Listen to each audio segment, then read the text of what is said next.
ਗਾਉੜੀ ਗੁਆਰੇਰੀ ਮਹੱਲਾ ਤੀਜਾ। ਗੁਰ ਸੇਵਾ ਜੁਗ ਚਾਰੇ होई।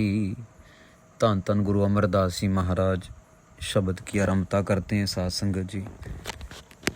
गौड़ी राग ग्वारेरी जाति के अंदर गुरु महाराज कृपा कर रहे हैं, बड़े प्यार से आओ श्रवण करते हैं। गुरु महाराज की सेवा, सतगुरु जी की सेवा के बारे में बात होगी आज के शब्द में। आओ बड़े प्यार से श्रवण करते हैं। गुर सेवा जुग चारे होई। महाराज के पास संगत आके सवाल करती है, महाराज आप गुरु की महानता बता रहे हो, आप कहते हो कि शब्द गुरु के साथ जुड़ो, आप कहते हो गुरु की सेवा करो, पर उसका फ़ायदा क्या है?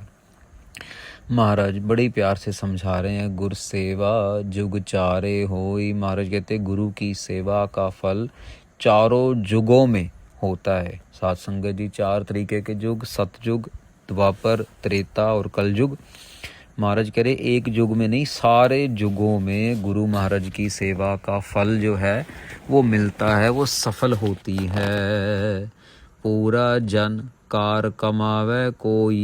महाराज कहते लेकिन कोई पूरे हैं संत महापुरुष जो ये कार यहाँ पे सेवा के लिए आया। पूरा जन कार माने सेवा, ये सेवा कोई पूरा ही जन होता है जो कमाता है। बाकी तो सब साथ संगत जी कोशिश करते हैं अपने मन से, तन से, धन से, लेकिन कोई विरला ही है जो पूरे मन से सेवा कर पाता है, करता है। अखुट नाम धन हर तोट न होई। महाराज कह रहे हैं कि ये नाम का धन जो है ना, ऐसा है, अखुट है, मतलब कभी ख़त्म नहीं होने वाला ये धन है, इसीलिए कभी टोटा नहीं होता इसका, ये कभी भी मुक्ता नहीं है, ख़त्म नहीं होता है। इसकी जो लिमिट कोई नहीं है, ये लिमिटलेस है, इनफाइनाइट है। कौन सा धन? नाम का धन। ऐथ सदा सुख दर शोभा होई। महाराज कह रहे ये नाम के धन, गुरु की सेवा, वाहिगुरु वाहिगुरु सतनाम वाहिगुरु का जाप करते करते ऐथ सदा सुख, यहाँ पे तो सुख मिलता ही है। दर शोभा होई, उनके दर पे जाके आगे परलोक में भी शोभा मिलती है, वडियाई मिलती है, दरगाह में भी सुख शांति मिलती है। ए मन मेरे भरम न कीजै। महाराज कह रहे मेरे मन, आप जो बैठे हो ना, किसी भी प्रकार का भ्रम मत करो कि भी गुरु की सेवा करेंगे तो क्या होगा, नहीं करेंगे तो क्या होगा, बस करना है। गुरमुख सेवा अमृत रस पीजै रहाओ। महाराज कह रहे हैं गुरमुख जो है वो सेवा का अमृत रस पीता रहता है। सुबह सेवा, शाम को सेवा, रात को सेवा, अमृत वेले सेवा, कभी सतनाम वाहिगुरु का जाप करके सेवा, कभी चौर साहब की सेवा, कभी बुजुर्गों की सेवा, कभी बेसहारा बेजुबानों की सेवा, जानवरों की सेवा, कभी प्रकृति की सेवा। वो अमृत रस सेवा को पीता ही रहता है, क्योंकि साथ संगत जी वो भरम में नहीं है। जो गुरमुख, जो गुरु के प्यारे हैं ना, वो भरम में नहीं जी रहे, उनके अंदर अटूट भरोसा है कि उनका गुरु ही महान है, उनका गुरु ही बलवान है। ये भरोसा कि गुरु ग्रंथ साहब जी से ऊपर, गुरु नानक देव जी महाराज से ऊपर किसी के पास कुछ है ही नहीं। हाँ, सत्कार सबका है, ये नहीं कि सत्कार नहीं है, सत्कार सबका, लेकिन एक जो होता है ना गुरु की, अपने गुरु की वडियाई, अपने गुरु का मान, उनसे ऊपर कोई ना होना, एक वो एक बड़ी एक डिफरेंट टाइप की फीलिंग है साथ संगत जी। एक जिक्र आता है इतिहास में, संत बाबा ज्वाला सिंह जी के पास ना एक ज्योतिष आया। तो संत बाबा ज्वाला सिंह जी को बोले कि महाराज आप भी ज्योतिष जान लो। कहते भाई ज्योतिष क्या करे जान के? कहते महाराज ज्योतिष जो है ना वो आपको अगला समा बता देती है। तो महापुरुष मुस्कुराए, कहते अच्छा और? कहते और तो बस अगला समा बता देती है। कहते आई अगला समा बदलने के बारे में भी कुछ होता है? कहते महाराज बदलने का तो नहीं कुछ पता। कहते बस यही तो फ़र्क है। कहते गुरु नानक देव जी महाराज के घर में अगला समा सिर्फ बताया नहीं जाता, अगला समा बदलने की शक्ति रखते हैं गुरु महाराज। कहते अच्छा है। कहते ऐसे कैसे हो सकता है वो ज्योतिष? बोले महाराज आप भी ये सीख लो। कहते हमें ज़रूरत ही नहीं है सीखने की। तो महाराज कहते कि वो ज्योतिष कहता महाराज ऐसा तो नहीं कि भाई समा बदला जा सकता, ये है वो है। कहते तेरे को भरोसा नहीं? कहते नहीं। इतनी देर में सात संगत जी वहाँ पे संगत में एक लेडी आई हुई थी, उनका बच्चा होने वाला था, मतलब उनके घर में बच्चे ने आना था। तो महापुरुष कहते ज्योतिष जी आओ थोड़ा सा आपको बता देते हैं कि भाई गुरु नानक के घर में जो है ना, ये आने वाला समय बदला भी जा सकता है। तो महापुरुषों ने बुलाया बच्ची को, कहते बच्ची आए यहाँ पे। तो महापुरुष कहते ज्योतिष को, ज्योतिष जी आप देखो इसका हाथ देखो, इसका माथा देखो, बताओ बच्चा आएगा या बच्ची आएगी। तो ज्योतिष जो होते हैं वो देखते हैं, हाथ देखते हैं, माथा देखते हैं, सब कुछ देखते हैं। कहते हैं महाराज इसकी जो रेखा है ना वो तो यही बता रही है कि भी इसके घर में लड़की होगी। तो महापुरुष जो हैं कहते ज्योतिष जी एक बार और देख लो, रेखाएं अच्छे से देख लो, ये गुरु नानक का घर है। तो वो ज्योतिष कहते नहीं महाराज देख लिया मैंने, एक लड़की होगी, 100% लड़की लिखी है, लड़की होगी। कहते ज्योतिष जी बस यही बात है। कहते अब ठहरो 2 मिनट। बाबा ज्वाला सिंह जी खड़े हुए, गले में पल्ला डाला और गुरु ग्रंथ साहब जी महाराज को अरदास की, ऊंची ऊंची अरदास की, सबने सुनी। कहते महाराज आपके दर पे आए हैं और आप झोलियाँ भरो, आप कृपा करो इनके घर में बेटे की दात दो। और फिर जब हुक्मनामा लिया तो वो हुक्मनामा फिर मतलब जैसे महाराज हुक्मनामे में समझा देते होते ना भी पॉजिटिव बात है या थोड़ी सी मारे ताड़ना कर रहे हैं, तो वो हुक्मनामे से समझ आ जाता है। तो जब हुक्मनामा साहब लिया तो हुक्मनामा साहब भी पॉजिटिव आया। तो ये बाबा ज्वाला सिंह जी ने फिर ज्योतिष जी को बोला ज्योतिष जी गुरु नानक जी के घर में अर्जी लगा दी है, वहाँ से आ गया है एफिडेविट, पक्का एफिडेविट आ गया है, ये बच्ची के घर में बच्ची तो नहीं होगी, बेटा ही होगा। कहते अच्छा? कहते हैं हाँ बेटा ही होगा, आप देख लेना। वो 4-5 दिन बाद जब डिलीवरी हुई बच्ची की तो साथ संगत जी वो परिवार वाले, क्योंकि इतनी बड़ी बात हो गई गुरुद्वारे में वहाँ पे, तो परिवार वाले डब्बे लड्डू के ये और बेटा वो महापुरुषों के पास लेके आए। फिर वो ज्योतिष को बुलाया, उस समय में कोई फ़ोन वोन तो था नहीं, तो नज़दीक के पिंड में जाके ढूंढा। तो वो साइकिल पे गए देखने के लिए कहाँ है, वो कहीं और थे, कहीं और से लेके आए। कहते ज्योतिष जी देख लो, आपने तो कहा था लड़की होगी, ठीक है आपकी ज्योतिष विद्या ने जो कहा था वो ठीक होगा, लेकिन गुरु नानक का घर बहुत बड़ा है, इसमें किसी तरीके की भ्रम की कोई गुंजाइश ही नहीं है। गुरु महाराज ने ज्योतिष रेखाओं को बदल के भी कृपा करके अरदास परवान करके और बच्ची को बेटे की दात दी। यहाँ पे बेटी और बेटे का फर्क नहीं है साथ संगत जी, यहाँ सिर्फ एक ये समझने की बात है कि गुरु महाराज चाहें तो ये रेखाएं वेखाएं सब पीछे रह जाती हैं, इनसे ऊपर है गुरु महाराज की कृपा। रहाओ विश्राम देते हैं सतगुर से वह से महापुरख संसारे। महाराज कह रहे जो सतगुरु की सेवा करते हैं ना वो संसार में महान पुरुष कहलाते हैं। अब यही तो बात है ना साथ संगत जी, यार आम बंदा सेवा कर नहीं सकता क्योंकि हम सब गृहस्थी हैं। हम लोगों को अपने गृहस्थ का पड़ा है, काम धंधा पैसा मोह माया। तो महापुरुष जो धरती पे आते हैं परोपकार करने के लिए आते हैं और वो संसार के बंधनों से बचा के हमें महाराज परमार्थ की तरफ लगाते हैं। आप उधरे कुल सगल निस्तारे। महाराज कहते ये महापुरुष आप तो अपने आप को उधार ही लेते हैं, पर ये सारी की सारी कुलों को भी उधार कर देते हैं। जितनी भी संगत को मिलते हैं सबको गुरु महाराज के साथ जोड़ते चले जाते हैं। हर का साथ संगत जी कुछ दिन पहले दिल्ली की एक संगत का मैसेज आया, तो उनके 4 तरह की कंपनियां हैं, 4 अलग अलग तरीके की, एक फैशन की, एक डिलीवरी कंपनी है और ऐसे उनके काम धंधे हैं, कंस्ट्रक्शन की है। तो बोले कि पता नहीं क्या हुआ बाबा जी, एक ही बारी ना 4 कंपनियों में दिक्कत आनी शुरू हो गई, समझ नहीं आ रहा है, बहुत परेशानी हो रही है। तो गुरु महाराज के आगे अरदास की, अरदास के अंदर हुक्मनामा साहब आया, हुक्मनामे ने आखिरी पंक्ति में यही समझाया कि भाई नाम जपो। उनको बेनती की कि आप ऐसा करो 5 पाठ चौपाई साहब के करो, एक पाठ अपनी कंपनी के लिए और एक पाठ जो आपकी कह लो मानसिकता है, भाई आपको जो दिक्कत आ रही है मन तौर पे आप ढीले हो रहे हो, तो वो आपका गुरु महाराज आपको शक्ति बख्शे। पर सातसंगत जी 6-7 दिन ही उन्होंने पाठ किया और उसके बाद मैसेज आ गया कि ये चौपाई साहब के जाप ने अपनी करामात दिखानी शुरू कर दी है और 4 में से 3 जो काम थे वो रास हो गए हैं, चौथी की भी बात चल रही है। पर जो 3 बड़ी बड़ी मुश्किलें थी वो चौपई साहब ने दूर कर दी हैं। बहुत शुक्राने। तो उन्होंने कुछ दसवंध की भेंटा भी भेजी और उन्होंने गुरु महाराज के लिए जो दरबार साहिब की चादर होती है सफ़ेद रंग की, वो भी उन्होंने वहाँ पे तैयार करवानी शुरू कर दी। ये कहते आएगा कोई दिल्ली से तो मैं ट्रेन में भेज दूँगा। तो साध संगत जी, ये भरोसा है। महाराज सेवा भी लेते हैं, जाप भी करवाते हैं। फिर कभी कभार मुश्किल आ जाती है, फिर महाराज ये डोलने से बचा भी लेते हैं। ये जो है दुनिया का चलता रहता है। हर का नाम रख है और तारे। महाराज कह रहे हैं हरि का नाम जो है उनके महापुरुषों के हृदय में बसा हुआ है। कोई जितनी मर्जी कोशिश कर ले उनके शरीर को काट काट के टुकड़े टुकड़े भी कर दे, जैसे भाई मनी सिंह जी के साथ किया, लेकिन फिर भी अंदर से नाम नहीं चलना बंद होता। वो चलता ही रहता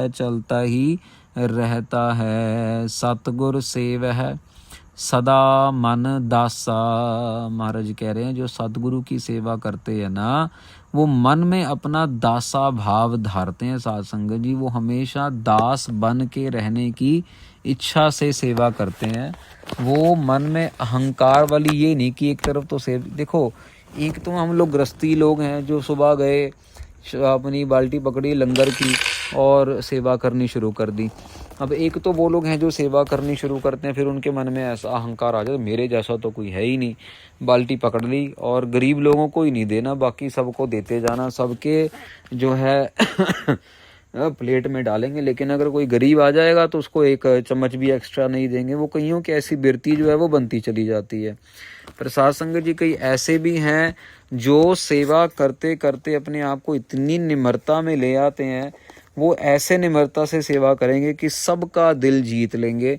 वो ऐसी निम्रता से सेवा करेंगे कि बड़े से बड़ा कोई अहंकारी भी होगा उसका भी जो है ना मन बदलने वाला हो जाता है उनकी सेवा को देख के। तो महाराज यहाँ पे क्या कह रहे हैं, सतगुरु की जो सेवा है वो सदा मन दासा। दासा मतलब कि मन के अंदर निम्रता भाव, दास वाला भाव लेके आती है सतगुरु की सेवा। सतगुरु की सेवा अहंकार नहीं लाने देती। अहंकार हमारी बिरती की वजह से आता है कि मैंने सेवा की, मैंने नाम जपा, मैं सुबह सुबह उठ के गुरुद्वारे गया। पहले भी ये बात जिक्र हुई साध संगत जी। एक बहुत अच्छी फैमिली जो है वो सेवा किया करती थी, एक हैंडीकैप संगत की। तो हैंडीकैप संगत कभी कभार जब भी दिल्ली जाए, जब भी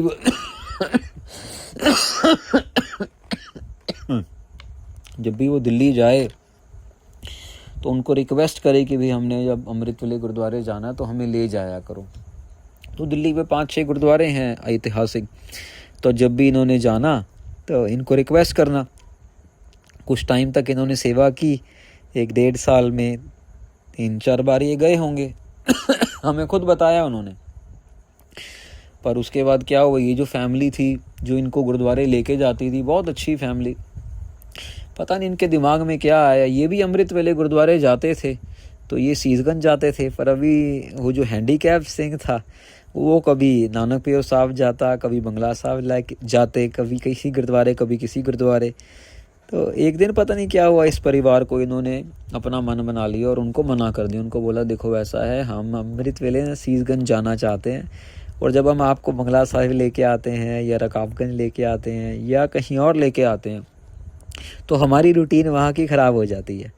तो बड़ी अजीब सी बात लगी ये हैंडीकैप बंदे का ना, मेरे को उन्होंने बताया। साथ के कहता है देखो यार, इतना कुछ दिया भगवान ने, इतनी चढ़ती कला है, लेकिन साल में अगर 10 दिन इनको ऐसे कहीं जा गुरुद्वारे ही रहे हैं ये नहीं, और अमृत वेले ही जा रहे हैं, लेकिन अगर 10 दिन के लिए इनको कहीं और जाना पड़ रहा है किसी की हेल्प करने के लिए, तो देखो कितना इनको परेशानी सी हो रही है, कितनी। अब इसको मैं गलत बोलूँ या सही बोलूँ नहीं पता, और हमें भी सुन के बड़ा अजीब लगा। क्योंकि यार कमाल की बात, अगर एक गुरसिख एक अपाहिज बंदे की सेवा नहीं करेगा तो बंदा किससे क्या उम्मीद रखे। वो सेवा भी गुरुद्वारे जाने वाली, ये नहीं कि अस्पताल जाना है या इसका शादी ब्याह में लेके जाना है या कहीं और सेवा में लेके जाना, लाइक लंगर लगाना या कुछ और का, ऐसा नहीं। तो पर साध संगत जी बात क्या है, ये तब होता है जब मन में सेवा करते करते दासा भाव ना आए, आपा भाव आए कि हम मालिक हैं, हम सेवादार नहीं है। ये भूल रहे हैं कि जो गुरु शीशगंज साहब में बैठे हैं उन्होंने ही मौका दिया कि भैया जाओ, ये अपाहिज आ रहा है, साल में 2-3 बार ही आता है दिल्ली में इसकी सेवा कर लो। लेकिन क्या है, हम लोग ये समझ के बैठे हम तो मालिक हैं भैया, नहीं महाराज हम तो नहीं कहीं और जाएंगे, हम तो यहीं रहेंगे, किसी और की लगानी है तो सेवा लगा दो। मैं हैरान हूँ, गुरु महाराज मेहर करें ऐसी बिरती कभी किसी को ना दे, सोच भी नहीं आए किसी के मन में ऐसी कि हम किसी अपाहिज बंदे को मना कर दें, ऐसी सोच भी हमारे में से किसी के मन में ना आए। साध संगत जी, जिसको ज़रूरत है अगर उसकी सेवा ना करें और अपनी मर्जी से चले तो साध संगत जी अभी बहुत दूर है, अभी बहुत दूर है वो रास्ता, परमेश्वर प्राप्ति वाला रास्ता बहुत दूर है। अभी सिर्फ अपने अहंकार में ही सेवा कर रहे हैं, दासा भाव में सेवा नहीं कर रहे। हाउ मैं मार कमल पर गासा, अगी न वही बात महाराज कह रहे हैं, हाउ मैं को मार के कमल पर गासा, मतलब कि चरण कमल में हम वास करें, वास करें, अकाल पुरख जी के चरण कमलों में हमारा वासा हो। अनहद वाजै निज घर वासा, महाराज कह रहे हैं अनहद वाजै निज घर वासा, ऐसा ऐसा आनंद होता है कि जिसमें अनहद तरीके के वाजे बजते हैं, मतलब बड़ा बड़ा सुंदर सुंदर जो है राग निकल आता है, कीर्तन सुनाई देता है, आनंदमयी धुनियाँ सुनाई देती हैं, और निज घर वासा, अपने घर का स्वरूप, अपने अंदर का स्वरूप नज़र आना शुरू हो जाता है, परम आत्मा के दर्शन होने शुरू हो जाते हैं। ये तो साध संगत जी जिनके साथ हो रहे हैं उन्हीं को पता है। नाम रते घर माहे उदासा, महाराज कह रहे हैं नाम से जो रते हुए हैं वो अपने अंदर ही, अपने घर में ही उदास रहते हैं। उदास का मतलब यहाँ पे ये नहीं कि मुंह लटका के रहना, उदास का मतलब गुरमुख माया विच उदासी, वो उनको कोई फर्क नहीं पड़ता। 2 किलो सोना सामने रख दो वहीं का वहीं पड़ा रह जाएगा, 2 करोड़ रुपए रख दो नोटों के साथ वहीं के वहीं पड़े रह जाएंगे। कोई औरत बिना कपड़ों के, कोई मर्द बिना कपड़ों के खड़ा कर दो, कोई फर्क नहीं पड़ेगा, उनके मन की बिरती बदलेगी नहीं। उनके मुंह से तो धन गुरु नानक, धन गुरु नानक, धन गुरु नानक, धन गुरु नानक, सतनाम वाहिगुरु, सतनाम वाहिगुरु ही निकलता रहेगा। सतगुरु सेव है तिनकी सच्ची बाणी, महाराज कह रहे हैं जो सतगुरु की सेवा करते हैं उनकी बाणी भी सच्ची हो जाती है, जो मुख से बोलते हैं सच्चा हो जाता है। नानक दास मुख ते जो बोले यहाँ वहाँ सच होवे, महाराज कह रहे यहाँ भी सच्चा वहाँ भी सच्चा हो जाता है। मतलब लोक और परलोक में जुग जुग भक्ति आँख वखानी, जुगों जुगों तक उनकी भक्ति के चर्चे होते हैं, उनकी भक्ति अपने मुंह से बोलते रहते हैं। भगत लोग जो हैं जुग जुग तक उनकी भक्ति चलती आ रही है, जुग जुग तक भक्तों का नाम चलता आ रहा है। ये नहीं कि सिर्फ कलयुग में है, ये सतयुग में भी थे, त्रेते युग में भी भगत हुए, वो आपको ही जपते जपते भक्ति कर रहे हैं। अनदिन जप है हर सारंग पानी, रात दिन आपको जप रहे हैं। सारंग पानी मतलब जो इस धरती का राखा है, जो करण करावनहार काल पुरख वाहिगुरु जी हैं। नानक नाम रते नेह केवल निर्बाणी, जो नाम में रते हुए हैं साध संगत जी वो नेह केवल हैं, वो निर्बाण हैं। मतलब ये समझ लीजिए कि वो माया के छल कपट से दूर हैं, वो निर्बाण पद को प्राप्त कर चुके हैं, क्योंकि वो निर्वाणी हो जाते हैं। मतलब कि उनके अंदर वो निर्वाण, जिसको हम निर्वाणा कह देते हैं ना, उनके अंदर ये मौत और जीवन का जो डर है निकल जाता है। वो माया से नेह केवल निर्वाण हो जाते हैं, माया से निर्लेप हो जाते हैं। जैसे पहले बताया, पर ये होता कब है, जब नाम से रते हुए सतनाम वाहिगुरु, सतनाम वाहिगुरु, सतनाम वाहिगुरु, महापुरुषों की साखियाँ, महापुरुषों की संगत, धन धन गुरु ग्रंथ साहब महाराज जी के दर्शन, ये साध संगत जी नाम में रते हुए लोगों की निशानियां हैं। गुरु महाराज हमें भी अपने नाम में रतें और हमें भी नेह केवल निर्वाण अवस्था का जो है वो पांधी बनाए, हमें भी निर्वाण अवस्था तक प्राप्त करवाए, ऐसी कृपा महाराज सबके ऊपर करे, यही अरदास बेनती महाराज के चरणों में है। तो साध संगत जी, इसके बाद गौड़ी ग्वारेरी का एक आखिरी शब्द रह जाता है, उसके बाद फिर बैरागण शुरू होगा। हम लोग 162 अंग पे पहुंच गए हैं गुरु महाराज की कृपा से। इसी तरह महाराज अपनी पवित्र सेवा लेते रहे, ये आप सबने आशीर्वाद देना है। दूर दूर तक इस कथा को पहुंचाइए, कोशिश कीजिए। एक शब्द की भी कथा कोई सुनेगा, क्या पता गुरु महाराज उसके कौन से जो हैं दुख तकलीफ रोग चिंता फिक्र दूर कर दें, क्योंकि यहाँ पे ये कथा सिर्फ और सिर्फ गुरु ग्रंथ साहब जी के साथ जुड़ने के लिए है, शब्द गुरु के साथ जुड़ने के लिए है, और कोई मकसद नहीं है। बहुत दुनिया है जो हिंदी बोलती है, हिंदी सुनती है, ये अभी तक तो ये पहुंची नहीं है। सारी हिंदी बोलने वाली लोगों तक कथा पहुंचे तो सबका भला होना शुरू हो जाए। साध संगत जी, कलेश लालच ये झूठ सब कुछ खत्म हो सकता है, कम हो सकता है, लोगों के ऊपर माया का असर कम हो सकता है। जैसे जैसे गुरु ग्रंथ साहब जी के शब्द की कथा सुनी जाएगी, वैसे वैसे ये जो झूठ का पसारा है ये कम होता चला जाएगा। ये कृपा शब्द के अंदर ही है, किसी के ऊपर कृपा तो जब होगी होगी, पर ये क्योंकि ये तुर की बाणी है, अकाल पुरख वाहिगुरु जी के शब्द हैं, ये शब्द की ही अपनी कृपा होती चली जाएगी। बस हमें एफर्ट करना है कि ये शब्द को दूर दूर तक पहुंचाया जाए, शेयर किया जाए, ताकि लोगों का भला होना शुरू हो।